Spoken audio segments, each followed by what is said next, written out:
Praise the Lord. கர்த்தரும் இரட்சகருமாகிய இயேசு கிறிஸ்துவின் இனிய நாமத்தினாலே உங்களுக்கு என் அன்பின் வாழ்த்துக்கள்.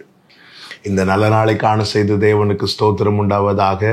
கர்த்தருடைய கிருபை உங்கள் அனைவரையும் சூழ்ந்து கொள்வதாக. எசையா தீர்க்கதரிசன புஸ்தகம் 53வது அதிகாரம் அதனுடைய 1வது வசனம். எங்கள் மூலமாய் கேள்விப்பட்டதை விசுவாசித்தவன் யார்? கர்த்தருடைய புயம் யாருக்கு வெளிப்பட்டது? கர்த்தருடைய பரிசுத்த நாமம் மகிமைப்படுவதாக. அருமையான ஒரு வேத பகுதி. இயேசு கிறிஸ்துவின் பாடு மரணங்களை குறித்து, அவைகள் நடப்பதற்கு 400-500 ஆண்டுகளுக்கு முன்னதாகவே எசையா தீர்க்கதரிசிக்கு தேவன் வெளிப்படுத்தி எழுதின வேத பகுதி தான் இந்த எசையா 53.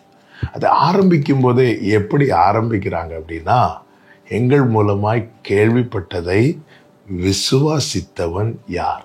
அப்படி சொல்ல காரணம் என்னவென்றால், நம்புறதுக்கு சான்ஸே கிடையாது, எவ்விதத்திலும் சாத்தியமே இல்லை என்கிற நிலை.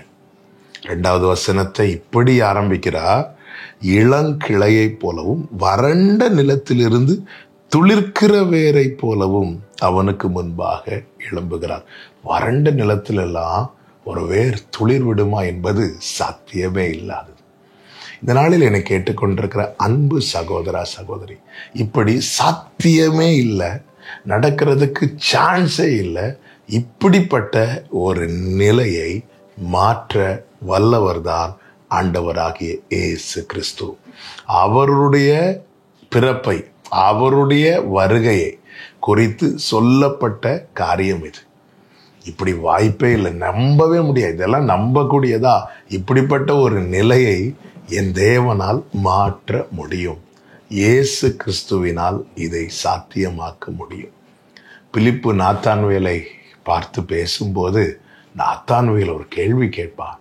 என்னவென்றால், நாசரேத்திலிருந்து நன்மை வருமா? சான்ஸே கிடையாது. அப்படி வாய்ப்பே இல்லை என்கிற நிலைமை இருக்கும்போது பிலிப்பு என்ன சொல்லுவார் தெரியுமா? வந்து பாரு. அவன் வந்து யாரை கண்டான் தெரியுமா? இயேசுவை கண்டான்.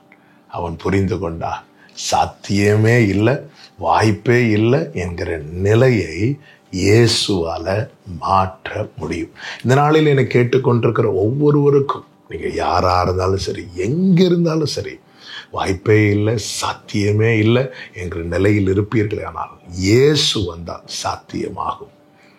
அவர் வந்தால் சூழ்நிலை மாறும். அவர் வந்தால் முடியாததும் சாத்தியமாகும். அதனால எல்லா தேவ பிள்ளைகளும் இயேசுவை நோக்கி பாருங்கள், இயேசுவை நோக்கி கூப்பிடுங்கள், இயேசுவுக்காய் காத்திருங்கள். உங்கள் வறண்ட நிலம் நீரூட்டாய் மாறும். உங்க வாழ்க்கையில உலகம் பார்த்து சொல்லிடுங்க, இதெல்லாம் நடக்காது, இதெல்லாம் சாத்தியமே இல்லை, இதெல்லாம் வாய்ப்பே இல்லை என்று.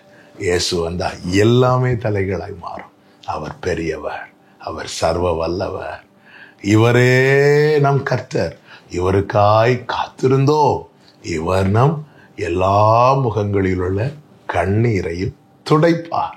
எஸ், எல்லா முகங்களில் உள்ள கண்ணீரையும் துடைத்து சாத்தியமல்லாதவைகளை சாத்தியமாக மாற்றுவார். ஜெபிக்கலாமா? எங்கள் நல்ல தகப்பனே, நீர் எவ்வளவு பெரியவர். எங்க வாழ்க்கையில நீர் வந்தா எது எது எங்களுக்கு சாத்தியம் இல்லை, எங்களுக்கு வாய்ப்பே இல்லை என்று இருக்கிறதோ அது எல்லாம் எங்களுக்கு சாத்தியமாகும். இதை உலகம் பார்க்கும், உங்க நாமம் மகிமைப்படும். நீர் வாரும், நீர் ஆட்கொள்ளும். இயேசுவின் நாமத்தில் பிதாவே, ஆமென்.